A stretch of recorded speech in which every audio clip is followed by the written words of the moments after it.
this is a video all about my Urdang Audition 2018. Obviously, don't know when you're watching this, it might be out of date now, but I'm going to talk you through the Urdang Audition Day, what goes on, the things that you might want to expect. I think it's really reassuring to have someone just sort of let you know what it's going to be like so you can try and visualise it so that it's not as nerve-wracking. Okay, so it is an 8:30 a.m. start. So you want to get there about 10 past, 8, just good to be early. Nearest tube is Angel. It's really easy to get there from Angel, it's just a short walk. So you get there and you register and they give you a number like this and 2 safety pins. Top tip, do not lose your safety pins or have some spare in your bag in case you do lose them, because it's an absolute nightmare if you do. You can't find anyone else to give you any more. I'll talk about this in a bit.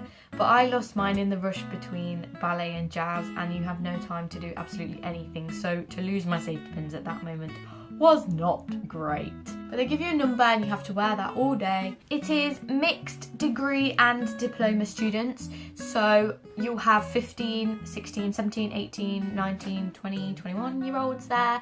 There is around 100 people when you get there. Parents are allowed to go in and you start off, you register and you have a talk with the principal.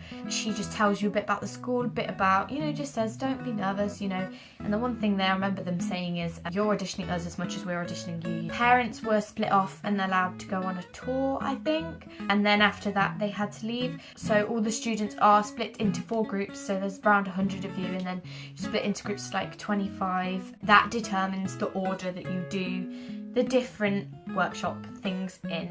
So I'm going to go through the order that I did mine in, but it changes depending on what group you're in. So Urdang was the day where there was a lot of waiting around. They do everything, so you go in on your own and do all your performances on your own. So your monologue, your song, your interview, everything is all on your own. And obviously there's 100 people there and they have 100 people to get through. So find your little group of friends and it's great, you can talk to them all day and it's fine, but it kind of drains you because you're waiting and then suddenly you're thrown in, yes, you've got to do your monologue now and you've been sat on the floor for like an hour and a half. So I'd just say, just be aware of that you're going to need to keep your energy up. There is plenty of time to get changed between your rounds. So for this one, you don't have to worry about having to get changed really quickly and stressing yourself out about that. It's fine. You've got loads of time in between. So when you're sitting and waiting, don't stray too far from your group. So everyone's split into groups like 25, but then they kind of keep you all in the same area. So there's loads of people and you have to stick to your group and know when your group's moving on. So just be aware of where you sat, because we kind of got lost at one point. She was like shouting, like, excuse me, where's number 61? Oh my. Urdang want you to wear a full face of makeup. It's stage ready, even every day in lessons. They have casting directors and things coming in, so you have to be ready for audition, ready to go on stage. They also want red lipstick, bright red lipstick, as red as you can go, especially for the dance round. For the rest of the day, I didn't. I just wore like a nice natural one. I don't think it matters too much. Definitely dance, they want a red lipstick. So the first workshop thing that I did was my acting. So it's just a modern monologue and you just went in on your own. There was 2 people on the panel.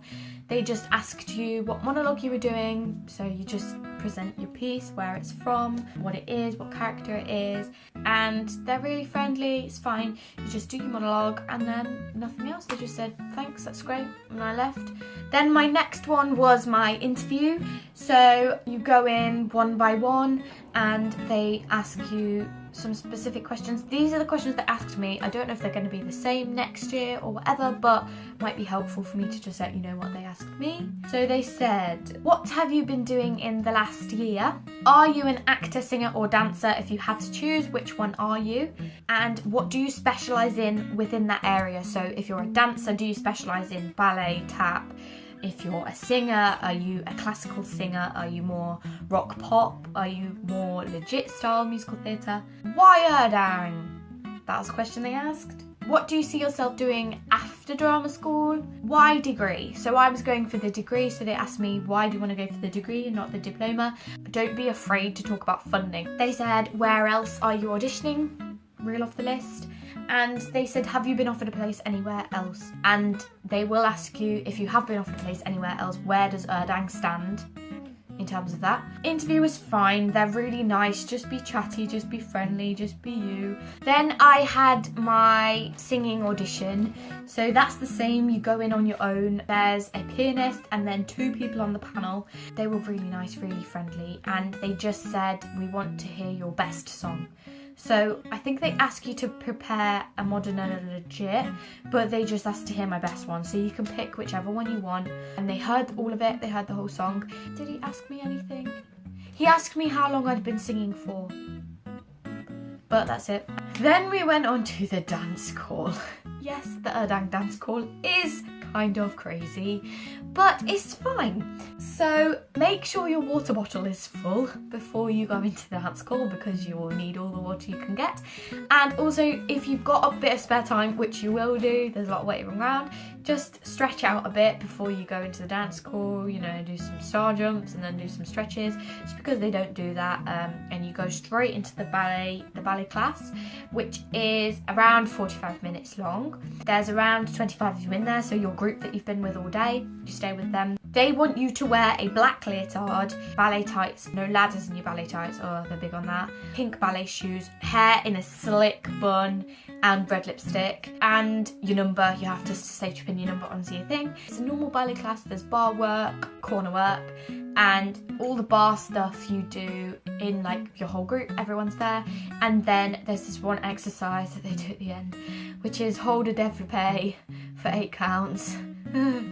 Front side penché. But to be honest, everyone did it. So I think it shows that like under pressure, you can do anything. Nobody like fell out of their développé. So don't worry about that, but maybe practice holding a développé for as long as you can live. I think if I remember rightly, there's 2 people on the panel, 1 person on the piano, live pianist, oh, lovely, a ballet teacher and a student helper. So the ballet teacher will go through like each exercise and then say, okay, this is what we're doing, this is the count, blah blah blah blah, and then okay, off you go. And then the student helper at the front will do the exercise for the whole thing, and the ballet teacher will be walking around. So you've always got someone to watch if you kind of lose your way a bit.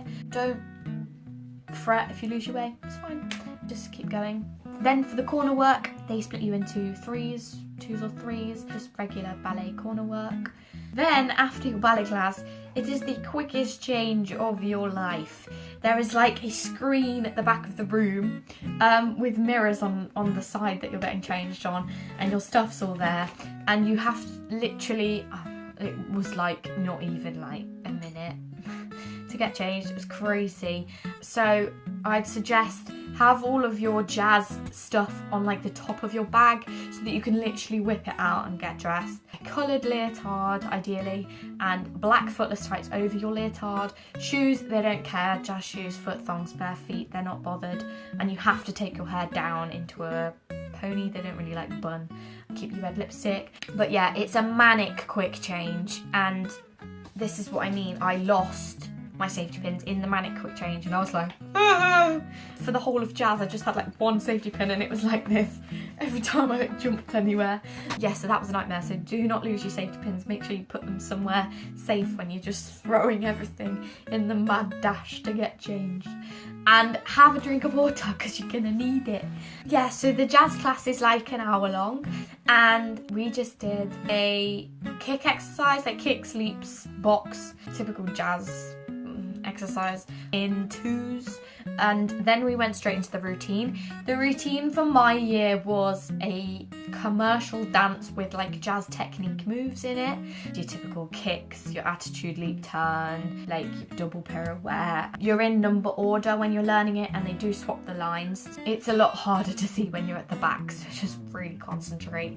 You need to really focus and concentrate because they teach it so quickly. You've got about a minute 10 of a dance to learn in like half an hour, but ask questions if you need to ask questions, and just breathe because it'll be fine. But they teach it very, very quickly, so you need to be really focused and have your head screwed on at that point. I did dance last, so everyone was literally flagging so bad from the whole day, but you know, keep going. At the end, we'd had to do 4 counts of 8 of freestyle. Probably a good idea to sort of half plan your improv before you get there. Just have an idea of what you're gonna do.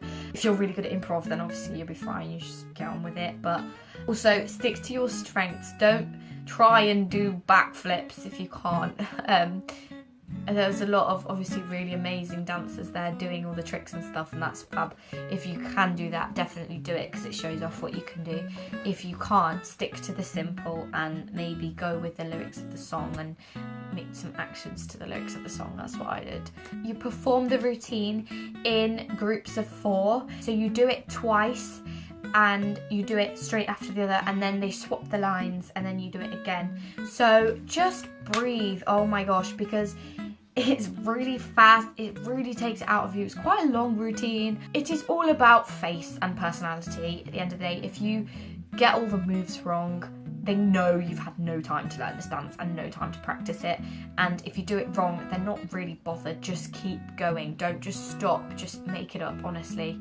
And just keep going with your face and just keep performing. Depending on what order you do the workshops, type classes, things in will determine what time you go home. We had the dance last, and the dance is obviously the one that kind of slows everything down because it's like 2 hours of time that they need. So we started at 8:30 and we finished at 6:30. This is what I mean, it's a long day. And we finished at 6:30 and that was the latest. Some people finished at 4:30, like if they did the dance call first and they got through everything else really quickly. So just be prepared to be there all day. So like you want to take your food and everything as well, all your lunch, all your food that you're going to need. They work on a point system at Urdang, so they score you equally in all 3 disciplines, acting, singing and your dance call. So if you're not the most incredible dancer, don't fret. Just know that you have your strengths elsewhere. If you're not so confident in one thing, you'll be more confident in other things. So you hear within a week. If you've got a recall, they just need to see more of you to see if they want to offer you a place or not. The other option is a funding recall, which means yes, you've definitely got a place. We just need to decide whether you're going on to degree or diploma, and also if you've got any extra scholarships, bursaries, grants, things like that. Obviously the other option is that you get a no from them. Please do not worry if you get a no from somewhere. It just wasn't the right place for you. You've got plenty of other auditions hopefully to go for, and yeah, just move on to the next one. It wasn't the right place for you. I think that is everything about my Urdang audition. If you have any other questions, please just drop them in the comments or send me an email, auditioningfordramaschool@gmail.com. And yeah, I'm happy to answer any questions you might have, anything I haven't mentioned. Please watch my next video on my Urdang funding recall audition, and I will go through what happened at the recall as well. But this was just an audition on my first round to hopefully let you guys know a bit about what it's like. So yeah, see you on the next one.